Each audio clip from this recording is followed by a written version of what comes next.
Hello friends, food recipe YouTube ಚಾನಲ್ಗೆ ಸ್ವಾಗತ. ಬನ್ನಿ ಫ್ರೆಂಡ್ಸ್, ನಾನು ನಿಮಗೆ ಇವತ್ತು ರಾಗಿ ದೋಸೆ ಹೆಂಗೆ ಮಾಡಬೇಕಂತ ಹೇಳ್ಕೊಡ್ತೀನಿ. ಬನ್ನಿ, ಒಂದು ಸಲ ನೀವು ನಿಮ್ಮ ಮನೆಯಲ್ಲಿ ಈ ಥರ ಟ್ರೈ ಮಾಡಿ, ಸೂಪರಾಗಿರುತ್ತೆ. ಆಮೇಲೆ ಈ ವಿಡಿಯೋ ನೋಡೋಕ್ಕಿಂತ ಮುಂಚೆ ಬೆಲ್ ಐಕನ್ನ ಗಂಟೆ ಹೊಡೀರಿ, ಆಮೇಲೆ ಸಬ್ಸ್ಕ್ರೈಬ್ ಮಾಡಿ. ನಾನಿವಾಗ 2 ಬೌಲು ರಾಗಿ ಹಿಟ್ಟು ತೊಗೊಂಡಿದ್ದೀನಿ.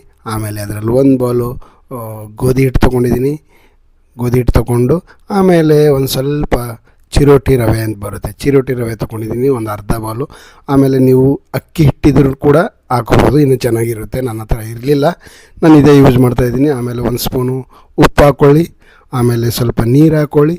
ನೀರು ಹಾಕ್ಕೊಂಡು ಚೆನ್ನಾಗಿ ಮಿಕ್ಸ್ ಮಾಡಿಕೊಂಡು ಒಂದು 10 ರಿಂದ 15 ನಿಮಿಷ ಇಟ್ಬಿಡಿ. ಸ್ವಲ್ಪ ಅದೆಲ್ಲ ಇದಾಗಬೇಕು.